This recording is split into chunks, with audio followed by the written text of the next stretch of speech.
तभी वह एक सफल शिक्षण करने में सफल हो सकता है। तो ऑब्जेक्टिव देखते हैं।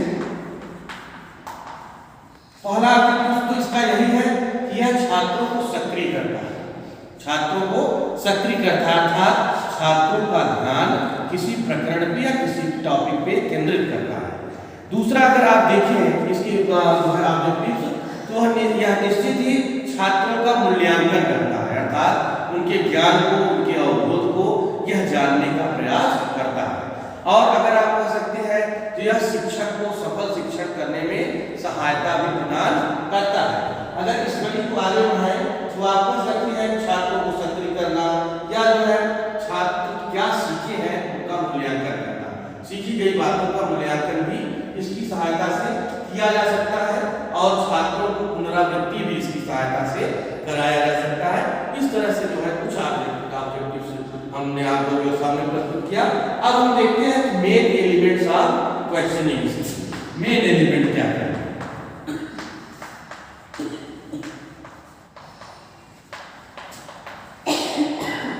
Main element of questioning skill, इसमें पहला एलिमेंट जो है आप कह सकते हैं फर्स्ट इसका स्ट्रक्चर या बनावट, स्ट्रक्चर या बनावट। दूसरा आप कह सकते हैं इसका फोकस, केंद्र। तीसरा आप कह सकते हैं इसका डायरेक्शन, डायरेक्शन। चौथा आप इसका कह सकते हैं रेंज, प्रसार। मतलब कि स्ट्रक्चर कहने का मतलब है कि कोई भी प्रश्न अगर बनाया जा रहा है तो उस प्रश्न का बनावट कैसा है, अर्थात बनावट से यहाँ सीधा सीधा तात्पर्य है कि वह जो है ब्लूम टैक्सोनॉमी को फॉलो कर रहा है कि नहीं, अर्थात ज्ञान बोध प्रयोग विश्लेषण संश्लेषण मूल्यांकन जो ब्लूम टैक्सोनॉमी ने ज्ञानात्मक कॉग्निटिव दिया है क्या उसके आधार पर प्रश्न बनाए गए हैं कि नहीं। अगर उसके आधार पर प्रश्न बनाए गए हैं तो निश्चित ही उसका जो आकार होगा, संरचना होगी, वह स्पष्ट होगी और उससे जो भी आप बच्चे का बोध स्तर, प्रयोग स्तर, चिंतन विश्लेषण चिंतन स्तर या उसकी कल्पना शक्ति, जो भी आप चिंतन शक्ति जानना चाहते हैं तो आसानी से आप इसको जान पाएंगे। जो केंद्र है इसके अंदर क्या है? केंद्र मतलब कि कोई भी टॉपिक जो पढ़ा रहे हैं उस टॉपिक को क्या हमने जो भी प्रश्न पूछा जा रहा है क्या उस टॉपिक से रिलेटेड है। फोकस करने का मतलब, केंद्र कहने का मतलब सीधा सीधा कि प्रकरण से सुसंबद्धता, क्या प्रकरण से रिलेवेंस है। अगर नहीं है तो निश्चित है कि जो है आपका वह क्वेश्चन या क्वेश्चनिंग स्किल में आप पारंगत नहीं है, उन प्रश्नों को आप उस तरह से सही बना नहीं रहे। जैसे डायरेक्शन, तीसरा कहने का है सीधा सीधा तात्पर्य है कि प्रश्न किस प्रकार से पूछा है। मतलब कि प्रश्न हम पूछ रहे हैं तो पूरे प्रश्नों को पूरी कक्षा में जो है वितरित किए कि नहीं किए, क्या हम पहले बैठे हुए छात्र से ही प्रश्न पूछ रहे हैं, लास्ट में बैठे हुए छात्रों से प्रश्न नहीं पूछ रहे हैं, क्या इसका कारण क्या है? इसका कारण मुख्य यही है कि जब प्रश्न आप पूछते हैं पूरी कक्षा से तो सारे छात्र सक्रिय हो जाते हैं और अगर किसी एक व्यक्ति से पर्टिकुलर आप पूछते हैं तो सारी कक्षा निष्क्रिय रहेगी, केवल वही छात्र सक्रिय होता है। इस तरह से हम डायरेक्शन को या दिशा को जो है परिभाषित कर सकते हैं। प्रसार, प्रसार भी यही है, आप कह सकते हैं कि शिक्षक जब प्रश्न पूछ रहा है तो बहुत ज्यादा टहलता हुआ नहीं, एक स्थान पर निश्चित फिक्स होकर पूरी कक्षा में अपने ध्यान को जो है केंद्रित करते हुए और पूरी कक्षा से जो है ऐसा लगे कि पूरी कक्षा किसी से प्रश्न पूछा जा सकता है, शिक्षक किसी से प्रश्न पूछ सकता है। इस तरह से उसका रेंज होना चाहिए, प्रसार होना चाहिए, किसी एक पर्टिकुलर पे फोकस नहीं होना चाहिए। एक है प्रश्नकर्ता की मुद्रा, मतलब जो प्रश्न कर रहा है टीचर है प्रश्नकर्ता, उसकी मुद्रा कैसी होनी चाहिए। तो जैसे मैंने बताया कि आप बहुत टहलते हुए प्रश्न न पूछें, एक स्थान पर खड़े होकर आप प्रश्न पूछें जिससे कि छात्र जो है आपकी बातों को ध्यानपूर्वक सुने और उसका ध्यानाकर्षण हो और प्रश्नों का उत्तर। इसमें यह भी आता है कि प्रश्न अगर आप पूछ रहे हैं बच्चों से तो तुरंत जो है उत्तर की अपेक्षा न करें, कुछ उनको चंद सेकंड दे सोचने के लिए, क्योंकि स्तर के अनुसार प्रश्न का कठिनाई स्तर बढ़ जाता है, उसकी विभेदन क्षमता बढ़ जाती है, डिफिकल्टी लेवल का डिस्क्रिमिनेशन पावर बढ़ जाता है। जैसे आप जो है अगर कह सकते हैं निम्न स्तर के प्रश्न बना रहे हैं, स्मृति लेवल के, मेमोरी लेवल के सामान्य रूप से सामान्य स्तर मिल जाएगा।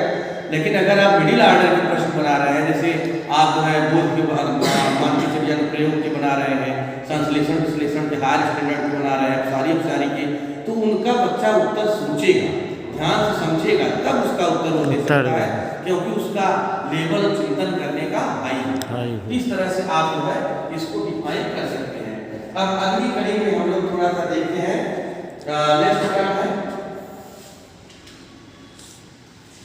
इसके जो है फॉर्मेशन में आते हैं कि प्रश्नों का निर्माण कैसे करें। ठीक है, अभी तो हमने देख लिया सारी चीजें लिखी हुई है, इसके आधार पर हम आगे चलते हैं कि प्रश्न कैसे स्तर के होने चाहिए, अर्थात टाइप्स ऑफ क्वेश्चन। इसके बारे में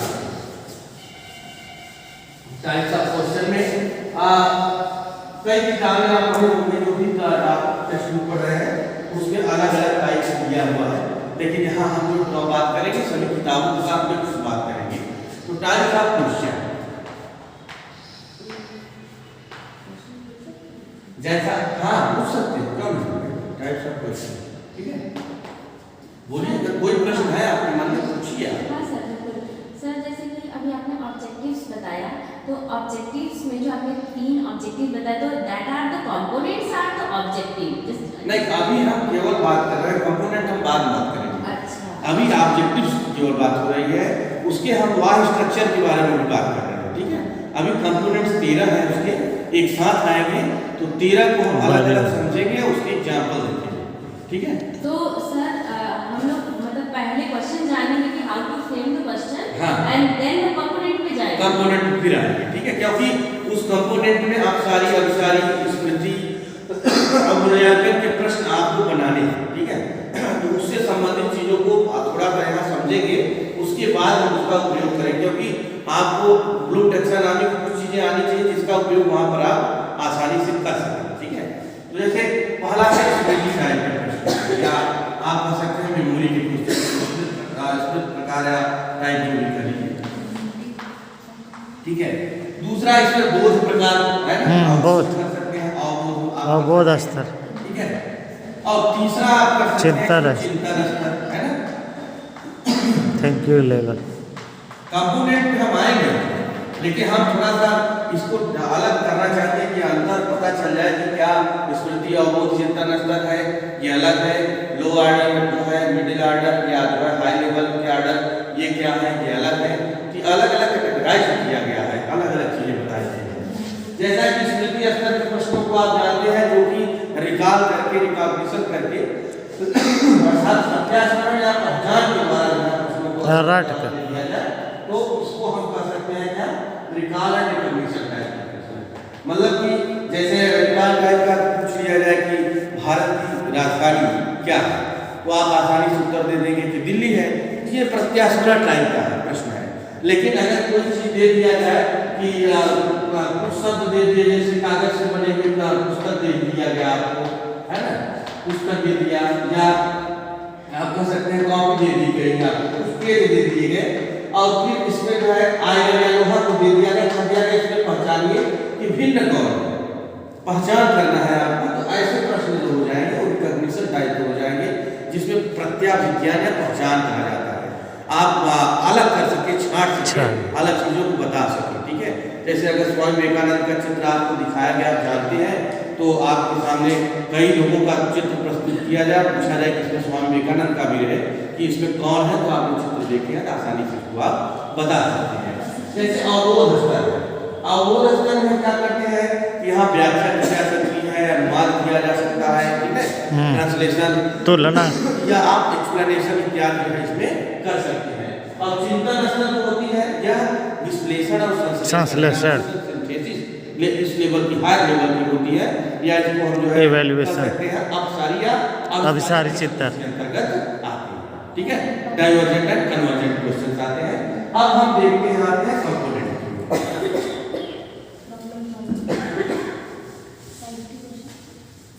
अब कंपोनेंट देखते हैं, इसमें 13 कंपोनेंट है, 13 का नाम लिखते हैं, अब फिर उसके बाद एक एक का एक्सप्लेनेशन करते हैं विद एग्जांपल। ठीक है, नहीं ठीक है, तो पहले तो आपका हम यहाँ से लिखते हैं स्मृति प्रश्न। स्मृति का प्रश्न हो गया, प्रश्न टाइप के आते हैं पहले, फिर यहाँ पर हो गया अभिसारी प्रश्न।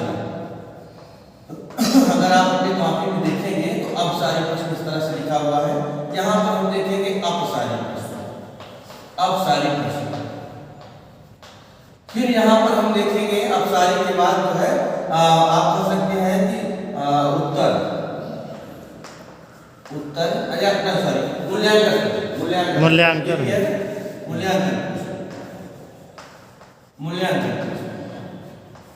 और नेक्स्ट अगर हम देखें तो जो उत्तर दिया गया है उत्तर के लिए अभिप्रेरणा, मतलब जो उत्तर दिया गया उसके लिए अभिप्रेरणा प्रदान करना, अभिप्रेरणा। अब नेक्स्ट ऊपर से भी देखते हैं, ठीक है। 6, 7, 8 यहाँ प्रश्नों की बात की जाती है कि प्रश्नों का वितरण, जो प्रश्न है उनका वितरण कैसे किया जाए, इसकी बात की जाएगी। वितरण या जो प्रश्न है प्रश्नों की संख्या की पर्याप्तता, मतलब कि कितने संख्या रहनी चाहिए उसकी, या पर्याप्तता, प्रश्न कितने होने चाहिए या उसके बारे में आगे। फिर प्रश्नों के उत्तर का अनावश्यक दोहराव, प्रश्नों के उत्तर का अनावश्यक दोहराव। यहाँ पर देखेंगे कि इसमें क्या होना है, क्या हमें अनावश्यक दोहराव नहीं करना चाहिए। अब बात आती है यहाँ पर तो शुरू से क्या लेते हैं, प्रकरण से सुसंबद्धता, प्रकरण से सुसंबद्धता, मतलब प्रकरण से कैसे हुआ रिलेवेंस है, कैसे जुड़ा हुआ है, ठीक है। या यहाँ देख सकते हैं कि व्याकरण की दृष्टि से शुद्धता, मतलब जो प्रश्न बने हुए हैं क्या व्याकरण की दृष्टि से शुद्ध है, इसके बारे में दृष्टि से शुद्धता। आगे हम देख सकते हैं यहाँ पर उचित या संक्षिप्तता है, ये प्रश्न हमें छोटे बनाने चाहिए, इधर उधर की चीजें नहीं लेनी चाहिए। उचित गति एवं विराम, लग रहा है कि हम लोग उचित गति व विराम, और लास्ट देख सकते हैं उचित आवाज। तो इस तरह से आप देख सकते हैं कि 13 कंपोनेंट इसमें है और एडजेक्टिव है, इसी की तरह से एक की बात करते हैं, ठीक है। व्याख्या पहली बात है प्रकरण से सुसंबद्धता, जब इसमें हमें कुछ एग्जाम्पल देखने पड़ेंगे, एग्जाम्पल की हम बात करते हैं। चलिए, जैसे कि यह सीधा पता चला कि प्रकरण से सुसंबद्धता मतलब जो टॉपिक आप पढ़ाने जा रहे हैं या टॉपिक आपने पढ़ा दिया, व्याख्या कर दिया, उससे संबंधित प्रश्न आप पूछेंगे, तो उससे संबंधित वह प्रकरण जो है, प्रकरण से संबंधित आपका प्रश्न है कि नहीं। कहीं ऐसा कि नहीं कि जो पाठ आपने जो तथ्य या जो फैक्ट पढ़ाया उससे इतर आप प्रश्नों का निर्माण कर रहे हैं। जैसे प्रश्न पूछा गया कि अच्छा बताओ बच्चों कि वर्षा का जल कहाँ से प्राप्त होता है, तो कई बताएंगे भाई कि बादल से प्राप्त होता है, कहाँ से समुद्र के द्वारा बनता है, या कुछ व्याख्या उनकी आएगी। अच्छा, ये जल कहाँ जाता है, नदियों में जाता है, कुओं में जाता है ना, इस तरह से बताएंगे। फिर पूछा गया, अब इसमें थोड़ा असंगत प्रश्न थे। असंगत प्रश्न है कि जैसे क्या तुमने पहाड़ों पर बर्फ जमी देखी है, अब हम बर्फों से ही बताएंगे स्रोत है। जैसे पहला क्वेश्चन याद रखिए, पानी के भिन्न स्रोत क्या है, तो बच्चा बताएगा कुआं, नदी, समुद्र, पानी के भिन्न स्रोत है। नदियों का पानी कहाँ से मिलता है, नदियों को पानी कहाँ से मिलता है बताएगा, वर्षा से मिलता है, जो है आप कह सकते हैं हिम या बर्फ से मिलता है। फिर क्या तुमने पहाड़ों पर बर्फ जमी देखी है, ये भी प्रश्न है, लेकिन आप देखिए उसका उत्तर आएगा जी हाँ, क्योंकि हमने ये देखी है, लेकिन वो प्रश्न असंगत है, संगत नहीं है, बच्चों के समय मुक्ति कर रहा है, कोई जानकारी उनको प्राप्त नहीं हो रही। जैसे पहाड़ों पर बर्फ जमी बर्फ बहुत सुंदर लगती है, उसे हर कोई को देखना चाहिए, मैंने भी उसे देखा है। इस तरह से 4 प्रश्न है, लेकिन 2 प्रश्न संगत है, 2 प्रश्न असंगत है। तो ऐसे प्रश्नों का हमें निर्माण नहीं करना चाहिए, इसलिए कह रहा है कि प्रकरण से सुसंबद्ध जो टॉपिक है उसी से संबंधित प्रश्न हो, इधर उधर के प्रश्न वहां पर होने नहीं चाहिए। दूसरा है व्याकरण की दृष्टि से शुद्धता। व्याकरण से दृष्टि से शुद्धता कहने का आशय है कि हम जेंडर का, लिंग का, संख्याओं का, इन सब चीजों का ध्यान अवश्य रखें। जैसे सीता जाता है, सीता बाजार जाता है, राम बाजार जाती है, ऐसे वचनों का प्रयोग हमने प्रताप कहाँ पैदा हुआ है, प्रताप कहाँ पैदा हुआ है, प्रताप कहाँ पैदा हुआ था, है ना, इस तरह से क्वेश्चन। मतलब कि जो भविष्य के लिए है वो भविष्य वाले प्रश्न होने चाहिए, जो वर्तमान के लिए लिंग का ध्यान, वचन का ध्यान हमें यहाँ पर रख कर व्याकरण आता है कि जयमाल का प्रयोग करते हैं, किस तरह से आर का प्रयोग कर रहे हैं, तो ये हमें ध्यान रखना चाहिए इंग्लिश में कि हमें व्याकरण की दृष्टि से अपने चीजों को, संज्ञा है, सर्वनाम है, कुछ भी पढ़ा रहे हैं उसी के आधार पर प्रयोग होना चाहिए। नेक्स्ट है संक्षिप्तता।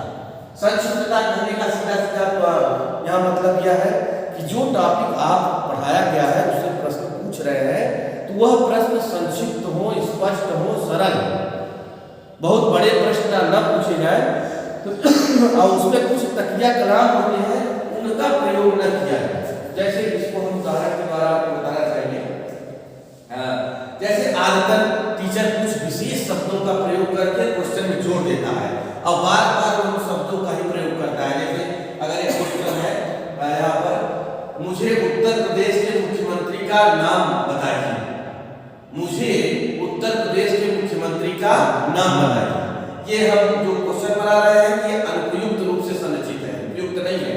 दूसरा क्वेश्चन, क्या तुम में से कोई जानता है कि भाप का इंजन किसने बनाया? क्या तुम में से कोई जानता है कि भाप का इंजन किसने बनाया? Next, can you tell me what is your name? ये तो अनुप्रयुक्त टाइम है कि अगर इसको सही मायने में पूछा जाए ये होगा कि उत्तर प्रदेश के मुख्यमंत्री का क्या नाम है। बस इतना पूछना चाहिए, हमें यह क्यों जोड़ने की जरूरत है कौन बता सकता है कि, ऐसा जोड़ने की आवश्यकता नहीं है। जैसे क्या तुम में से कोई जानता है कि क्या तुम में से कोई जानता है कि, अरे ये क्या मतलब है तकिया कलाम लगाने का विशिष्ट? हम सीधा पूछेंगे कि इंजन का, भाप के इंजन का आविष्कार कौन किया? ठीक है, तो ये चीजें हमें ध्यान रखना है कि प्रश्न संक्षिप्त हो, प्रश्न को बड़ा करने के लिए ऐसी चीजों को जोड़ने की आवश्यकता नहीं है। नेक्स्ट है टॉपिक उचित गति और विराम। यहाँ उचित गति और विराम का सीधा तात्पर्य है, गति का मतलब कि हमें जो है समय से अपने प्रश्नों को पूछने से संबंधित है। गति मतलब यहाँ पर भागने से नहीं है, प्रश्न पूछने में लगे समय से है। अर्थात जब हम प्रश्न पूरी कक्षा पर प्रत्यारोपित कर देते हैं, बच्चों में वितरित कर देते हैं प्रश्नों को, तो प्रश्न पूछते देने में और प्रश्न का उत्तर आने में कुछ समय होना चाहिए। मतलब शिक्षक अगर प्रश्न पूछ रहा है, जिस आर्डर का प्रश्न पूछ रहा है, हाई लेवल का प्रश्न पूछ रहा है, मिडिल आर्डर का पूछ रहा है, मेमोरी लेवल का पूछ रहा है, उस तरह से बच्चों को सोचने का, चिंतन करने का, तर्क करने का, कल्पना करने का समय देना चाहिए और उसी के अनुसार वह किसी व्यक्ति को खड़ा कर नाम लेकर पर्टिकुलर तब उत्तर देने के लिए उसको कहना चाहिए। ऐसा नहीं कि पूरी कक्षा का एक साथ उत्तर प्राप्त कर रहे हैं। तो यही है गति एवं विराम। विराम मतलब विराम यही है कि आप थोड़ा सा विराम दीजिए, चंद सेकंड लीजिए, उसके बाद उत्तर प्राप्त कीजिए। ऐसा नहीं कि तुरंत जो है आप उत्तर प्राप्त कर लें। जैसे अब देखते हैं नेक्स्ट है उचित आवाज। उचित आवाज कहने का मतलब है कि आवाज ऐसी होनी चाहिए जो कर्कश न हो, ठीक है, बहुत ज्यादा जो है वैसी आवाज, मधुर आवाज हो और बच्चे को आपकी आवाज से डर न लगने लगे कि क्वेश्चन पूछना ही भय का वातावरण बन रहा है। क्वेश्चन इसलिए नहीं पूछा जाता कि भय का वातावरण बना दिया जाए, क्वेश्चन पूछा जाता है कि छात्र का ज्ञान और उसके अवबोध को चेक करने के लिए, नॉलेज एंड अंडरस्टैंडिंग को चेक करने के लिए, शिक्षण अधिगम व्यवस्था को सुचारू रूप से संचालित करने के लिए प्रश्न पूछे जाते हैं।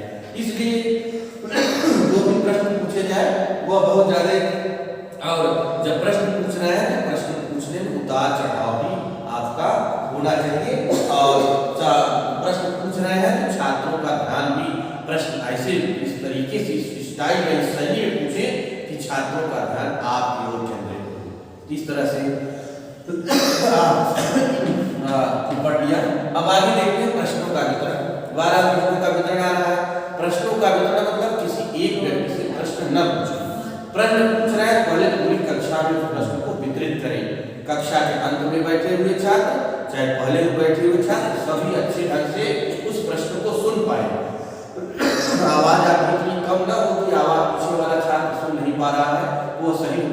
पाएगा, कठिनाई आएगी उत्तर देने में उसको, और उसका ज्ञान आप चेक नहीं कर पाएंगे। इसलिए प्रश्नों का वितरण जो किया जाए वह समान रूप से किया जाए और एक बच्चे से नाम लेकर उससे प्रश्न पूछे जाए। नेक्स्ट क्या है?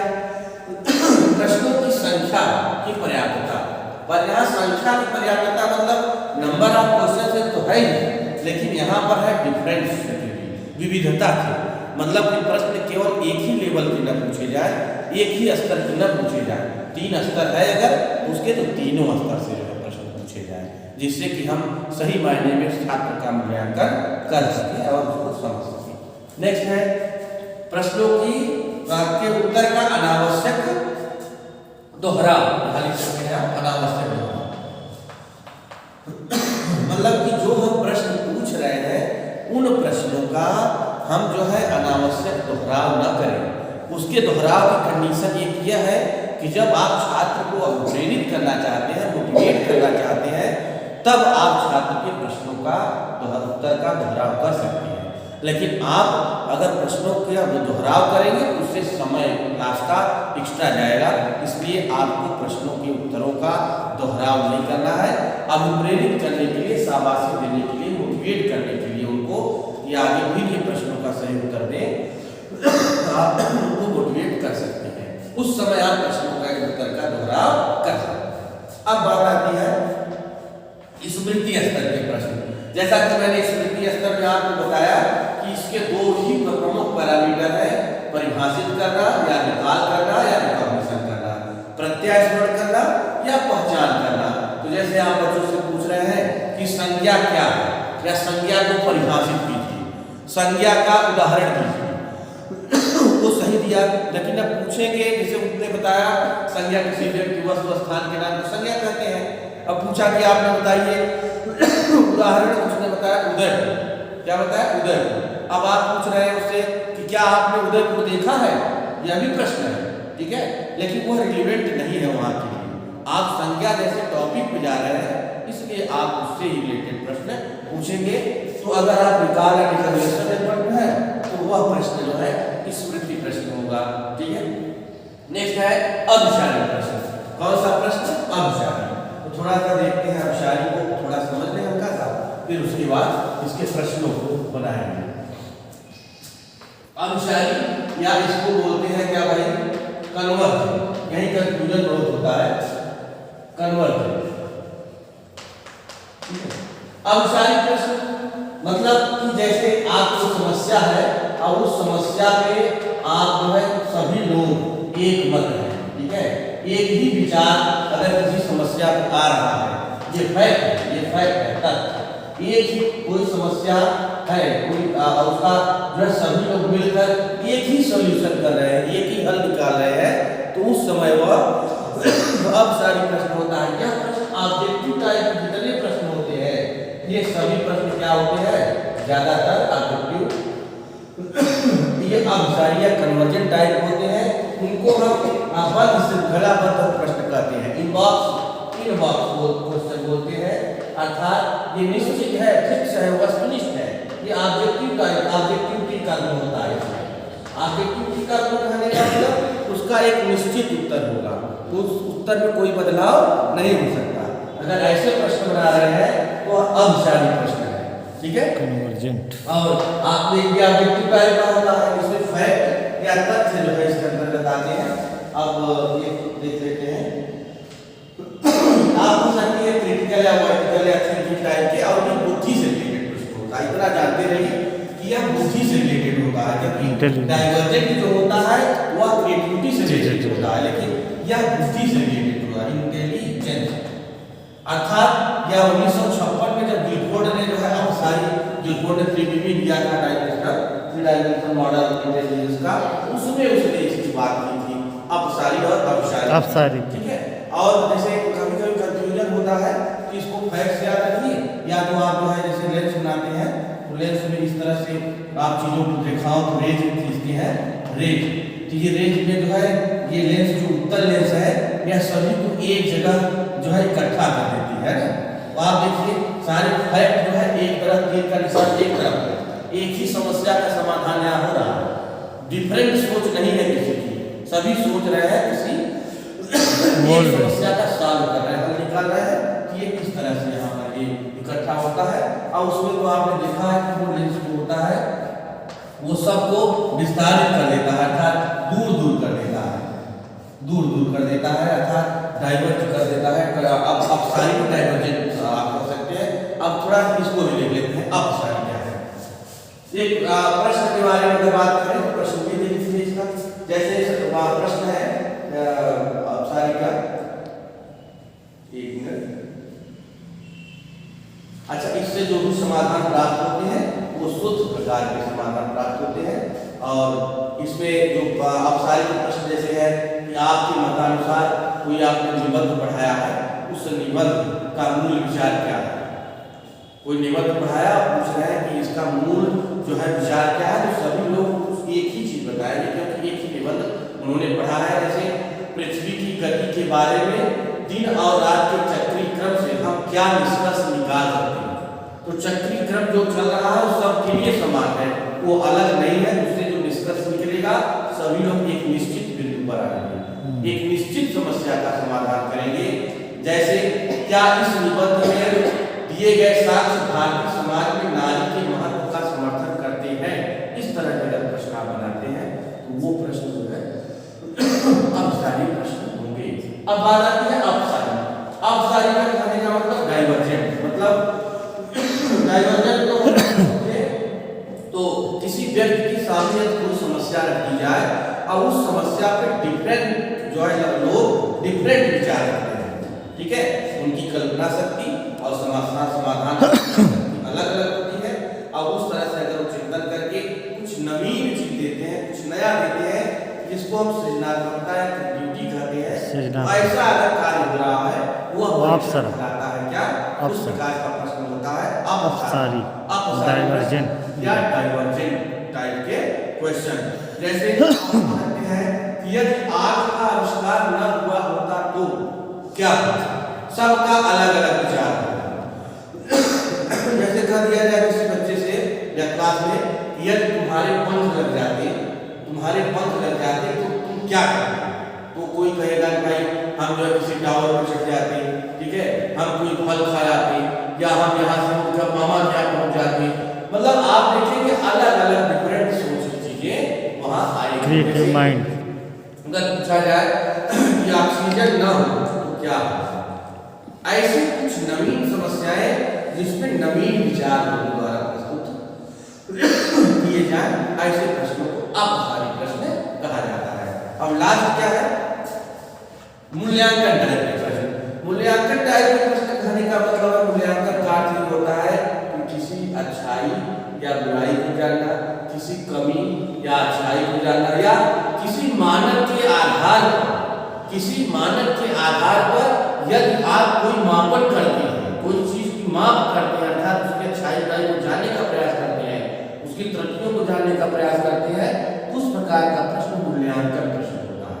अगर मूल्यांकन प्रश्न देखना चाहते हैं तो जैसे आप पूंजीवादी व समाजवाद में किसे अधिक उपयुक्त समझते हैं, अपने उत्तर की पुष्टि कीजिए। विज्ञान वरदान है, विज्ञान अभिशाप है या वरदान, अपने शब्दों में इसकी पुष्टि कीजिए। ये मूल्यांकन के प्रश्न है। अगर आपको ज्ञान है, मूल्यांकन मतलब ये उद्देश्यों से रिलेटेड होता है, यह ऑब्जेक्टिव से रिलेटेड होता है।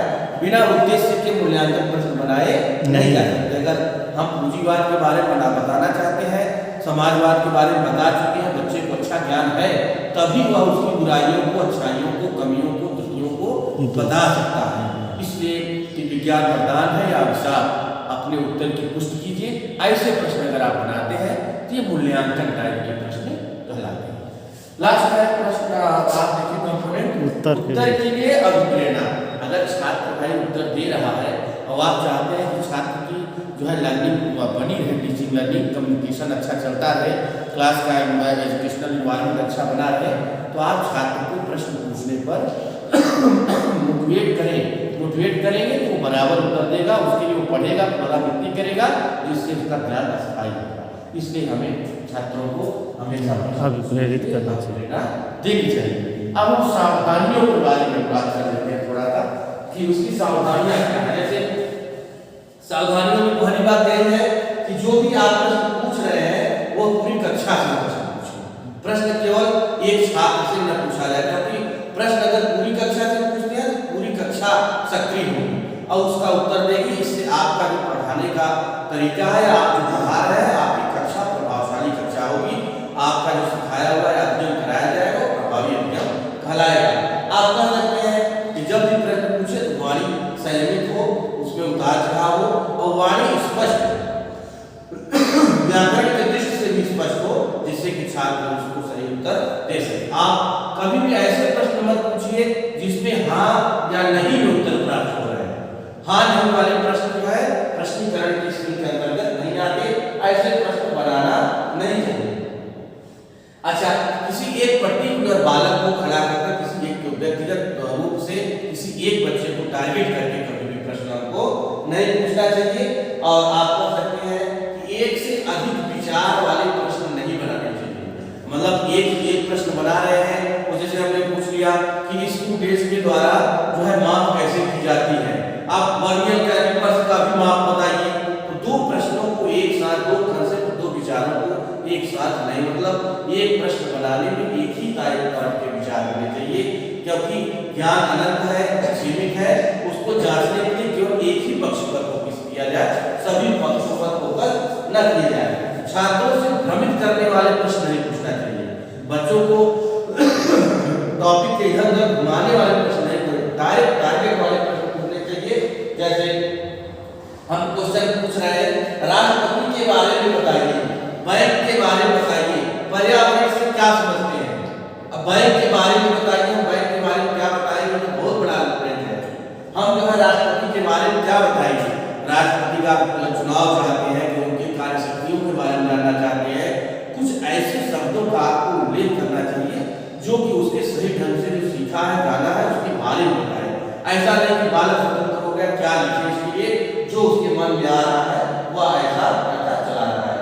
ऐसा प्रश्न न पूछें जिसका उत्तर प्रश्न में ही निहित हो। ऐसे प्रश्न भी नहीं बनाने हैं जैसे जिसका प्रश्न का उत्तर उसी प्रश्न में हो। कुछ ऐसे प्रश्न होते हैं जिनका उत्तर उसी में निहित होता है, तो ऐसे प्रश्न भी बालक को नहीं बनाना चाहिए। और प्रश्न पूछते समय टहलना नहीं चाहिए। और प्रश्न जब पूछ रहे हैं तो आप जो चंद सेकंड बच्चों को दें, जिससे कि वह उत्तर को सही से ध्यान करके प्रत्यात्मन करके आपके समक्ष उसको प्रस्तुत कर सके। इस तरह से आज हम लोगों ने क्वेश्चनिंग स्किल के बारे में अध्ययन किया।